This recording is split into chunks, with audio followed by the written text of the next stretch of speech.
La région de Koulikoro est en passe de devenir la capitale du numérique au Mali et particulièrement celui du développement agricole.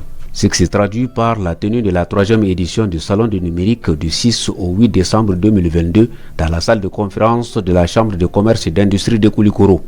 Organisée par le Conseil régional en collaboration avec le réseau AgriVision Sahel, la 3e édition du Salon du numérique avec son thème axé sur les technologies dans le développement agricole est évocateur d'espoir pour le monde rural, mais aussi vecteur de grandes innovations. En parlant de la thématique, le numérique vecteur de la transformation des systèmes alimentaires de l'économie locale inclusive portée par les jeunes et les femmes, le Conseil régional affirme sa volonté d'accompagner la créativité et le talent des jeunes entreprises tendant et dans le domaine numérique en lien avec l'agrobusiness, l'économie locale et la gouvernance territoriale inclusive en mettant les jeunes et les femmes au cœur du développement économique local et régional. Ce thème, bien entendu, est non seulement évocateur de la volonté des autorités, mais également celle des jeunes, start-upers et autres, à mettre à la disposition de la communauté malienne tout entière leurs connaissances, leur savoir-faire et leurs compétences pour la transformation du monde rural. Cette activité est donc pour nous un événement hautement stratégique et pour la région, mais aussi et surtout, retenez-le, pour les hautes autorités de la transition, au regard des résultats engrangés déjà lors des 2 dernières éditions, mais également des activités en cours pour la création du pôle numérique agricole du Mali dans la région de Koulikoro. Les innovations liées à l'évolution du concept du Salon du numérique a à cet effet dépassé le cadre du département du ministère de la tutelle. Le Salon du numérique devient source d'attraction et d'intérêt pour d'autres départements. Je saisis donc cette belle occasion pour saluer la présence effective des ministres en charge du développement rural, de l'enseignement supérieur, de l'entrepreneuriat national, de l'emploi et de la formation professionnelle. Et laissez-moi vous dire que le ministre de la Jeunesse et des Sports, le ministre de la Promotion des Femmes, le ministre du Développement Social, tous ceux-ci sont également intéressés à nous accompagner dans ce processus. Le Salon du numérique de Koulikoro, dans son extension, remplace le désespoir créé par la morosité et l'inertie du monde rural en général et particulièrement dans le domaine de l'agriculture qui constitue pourtant le socle de l'économie malienne. C'est de l'espoir. Et cet espoir-là, monsieur le ministre, ensemble, nous allons l'entretenir. C'est pourquoi cette foire du numérique se justifie. Elle se justifie à plus d'un titre, car elle permet de réunir sur un même espace les différents acteurs constitués par des producteurs agricoles et de la chaîne de valeur des services de recherche, de banques et institutions de microfinance, des opérateurs de téléphonie, d'incubateurs et de start-up, avec pour objectif de trouver des solutions digitales aux problématiques du développement du secteur agricole. Ainsi, la FAR va contribuer au développement d'alliances stratégiques entre acteurs publics et privés en vue d'entreprendre des initiatives novatrices. La 3e édition du Salon du numérique de Koulikoro, c'est aussi l'apport des partenaires et des incubateurs. Cette édition a enregistré la participation des partenaires traditionnels. Il s'agit notamment de la SNV, la BNDA, Orange Mali, Oxfam, Mali Fox Center, le programme RTI Feed the Future Sénéiriwa, MEREF. La participation active de ces partenaires a apporté également un cadre révolutionnaire à l'événement à travers les nouveaux produits et des services innovants. Selon les partenaires, ce salon du numérique évolue dans le sens de la maturité. Aujourd'hui, on sent quand même la maturité, on sent vraiment les dynamiques qui ont été lancées depuis le début et on voit que de plus en plus des startups qui ont été annoncées au début sont en train d'être dans des phases de finalisation, en train de développer leurs projets et on constate aussi qu'il y a une mise en relation avec les secteurs financiers, mais aussi avec d'autres partenaires.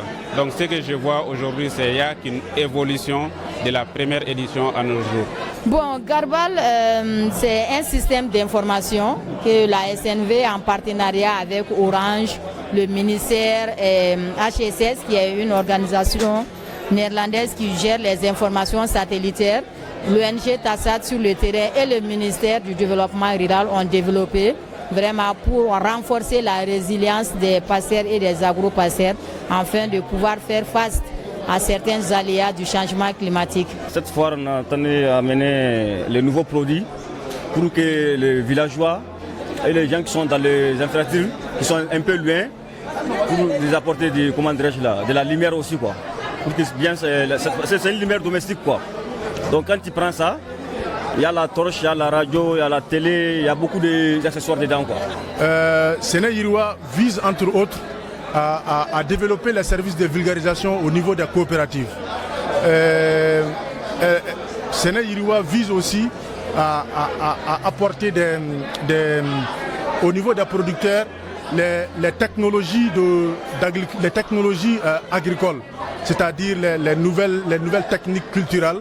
Donc en plus de ça aussi, Séné Yiriwa travaille avec les producteurs afin que ceux-ci puissent utiliser les nouvelles technologies pour pouvoir récolter et même leurs données et pouvoir les utiliser.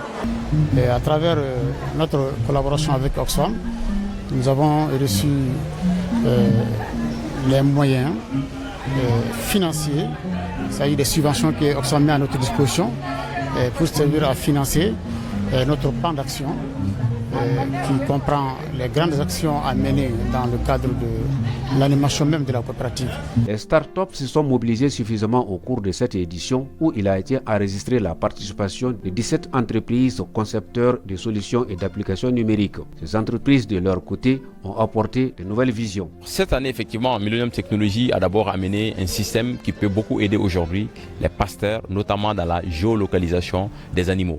Vous savez qu'il y a beaucoup de conflits qui naissent souvent dans nos zones rurales entre les paysans et les éleveurs pour des problèmes qui sont liés à des couloirs de passage des animaux. Alors aujourd'hui, nous avons fait une cartographie numérique de l'ensemble des couloirs de passage qui se trouvent au niveau du territoire national, primo.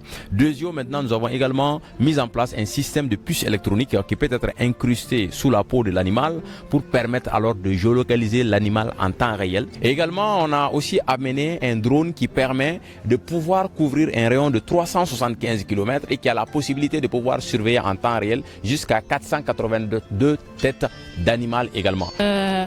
Depuis la première et la deuxième édition, nous avons eu à signer un contrat avec le Ferlait de Baguinida. Donc il y a des femmes qui font la transformation du lait en fromage, qui sont dans les difficultés à commercialiser ces produits-là.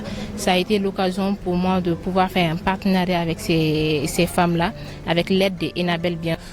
Cette même startup Bimoussou, avec la startup Agribox, en consortium avec Agrivision Sahel, qui est l'initiateur avec Enabel de ce salon, ensemble ils ont fait un consortium qui a gagné le prix de l'innovation pour le développement, le digital pour le développement en Belgique face à toute l'Afrique.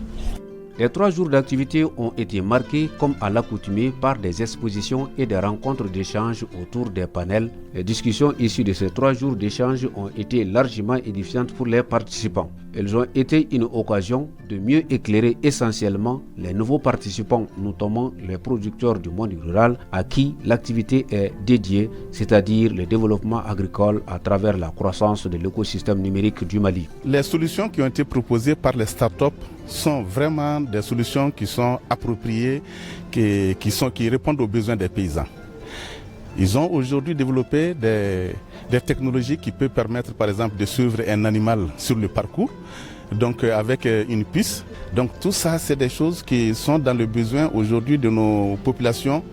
Nous avons reçu de bonnes réponses aux attentes qui étaient là au niveau de la région et surtout au niveau du Mali dans son ensemble aussi. Je ne savais pas quoi faire de ces projets parce que je pensais que c'était presque impossible de les réaliser parce que j'avais beaucoup d'idées innovatrices et j'ai su avec ça, la 3e édition, que c'était possible avec le digital et l'agriculture combinée.